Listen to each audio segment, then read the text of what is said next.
Hi, I'm Brandi Downs. I'm a PhD student in electrical engineering at The Ohio State University, and my focus is in electromagnetics and Earth remote sensing.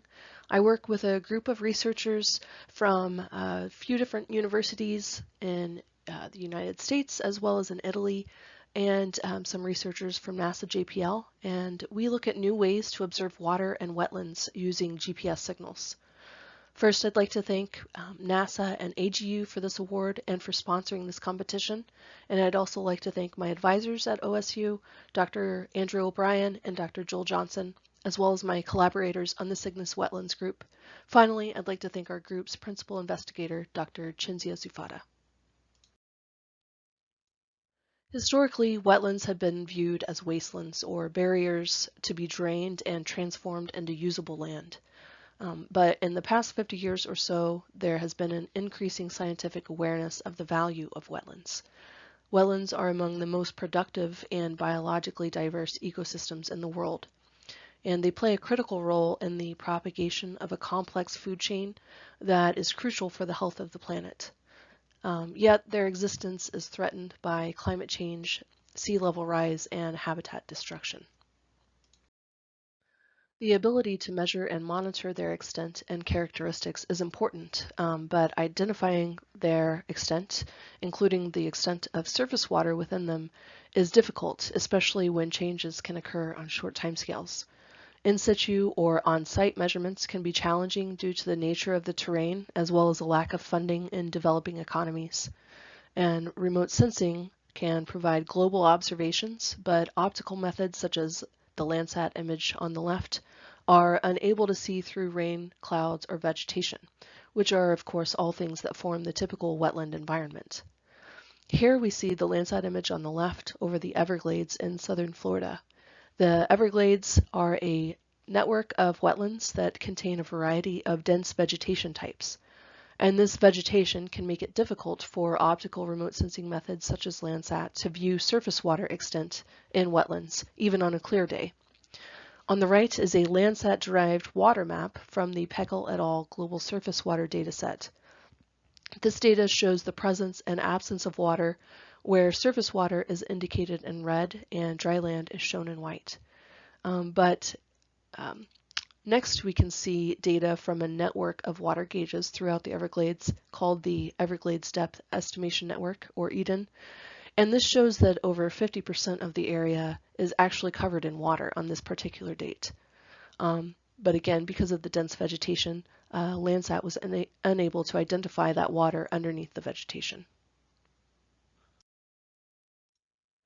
A surprising solution is currently being researched in which we are using the extensive network of GPS satellites to observe inland water, flooding, and wetland extent. These GPS signals are being transmitted all around the Earth day and night, and because of the longer wavelength of the signal, they are virtually unaffected by rain and clouds, and they can even penetrate through vegetation. This presents an ideal opportunity for wetland monitoring. Essentially, we have an omnipresent and free source of global illumination. It was this signal of opportunity that motivated a new constellation of satellites that were designed to study wind speeds in hurricanes. The Cyclone Global Navigation Satellite System, or CYGNSS, is a constellation of 8 microsatellites, each weighing only 64 pounds, that are essentially modified GPS receivers similar to the GPS receivers we have in our phones. But instead of extracting positioning and navigation data from the GPS signal, these receivers extract information about the Earth's surface, such as wind speed or, in our case, the presence or absence of water. Here we show examples of Cygnus tracks over the Everglades on 3 different days.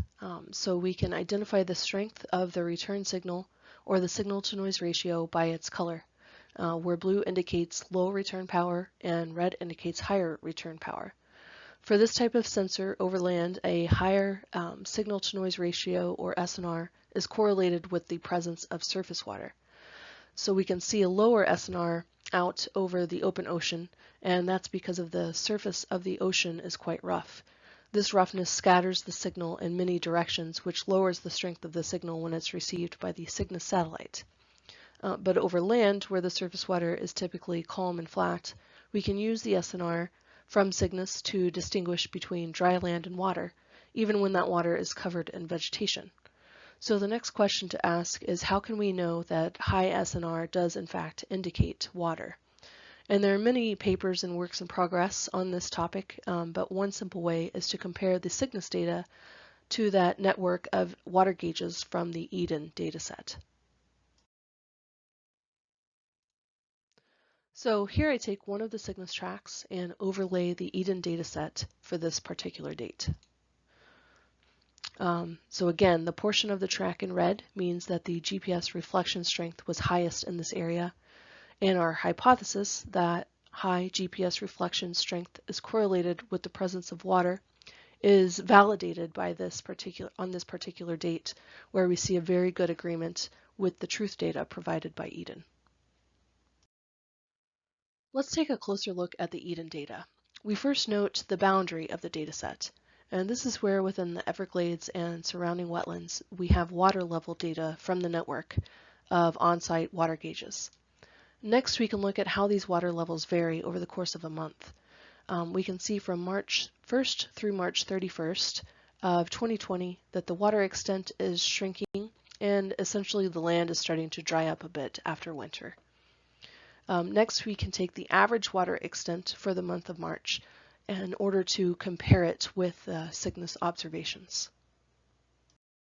So using this averaged Eden data for March, we can next look at how CYGNSS sees this area by plotting all the tracks for each day of March and taking their cumulative average SNR in each boundary. As each track is plotted across the areas, the SNR for each individual data point is averaged with the SNR from all the other data points within that boundary, so that what we see is the cumulative average SNR for each region.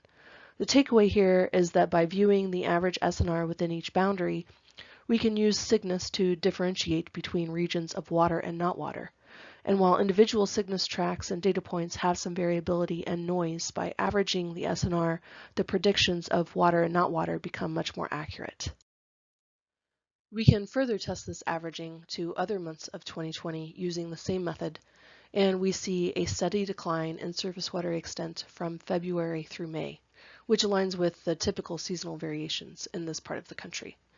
Again, comparing this to the water gauge data from the Eden dataset, we see that there's good agreement between the averaged CYGNSS SNR and the truth data. To further validate our results, we compared the CYGNSS measurements to water levels from individual gauges. Two of those gauges from the Eden network are shown here, and we can see regression plots that indicate very good correlation between the normalized CYGNSS SNR and the water levels. We can now extend this idea to other areas of the country, in particular the lower Mississippi River. This area has experienced some of the highest coastal wetland losses in the world, and it's likely due to flooding and the effects of sea level rise. Again, we looked at water gauges, this time provided by the U.S. Army Corps of Engineers to validate our approach, and we saw similar correlation values for data in this area.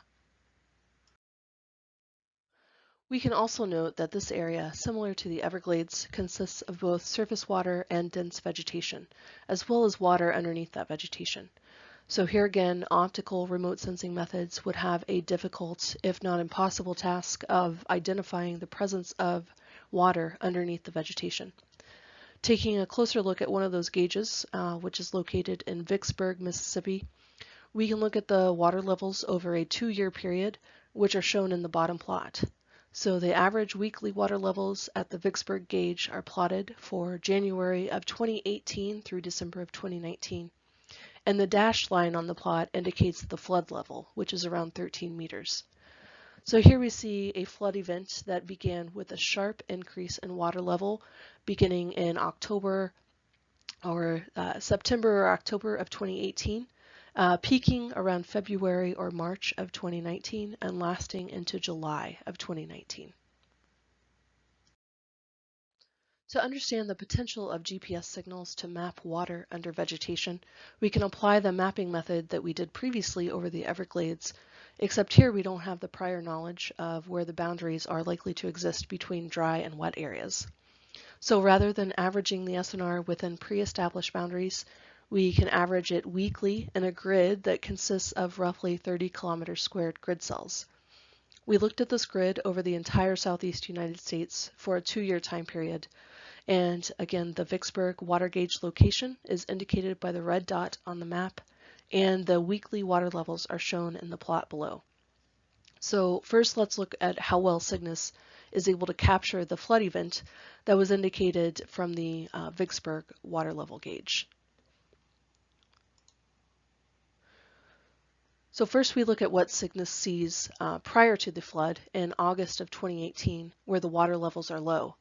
The CYGNSS returns are mostly under 16 decibels, which is the threshold that we used previously to distinguish between water and not water. Next, we can skip ahead to February of 2019, which is near the peak of the flood event. And here the CYGNSS data shows a great increase in surface water extent throughout the Mississippi River and the surrounding floodplains.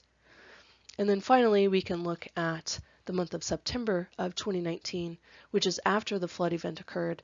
And here the CYGNSS data indicates that the land is drying up, which is again validated by the gauge data.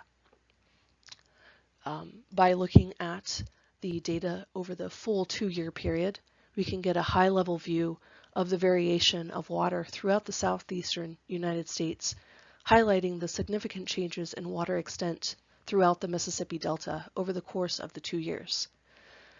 When we consider methods of monitoring wetlands and flooding, using GPS isn't likely to be the first thing to come to mind. But by mapping reflected power values into these water and not water thresholds, we can make use of the high temporal frequency advantage of GNSS signals to monitor changes in both open water and flooded vegetation over time. Thank you.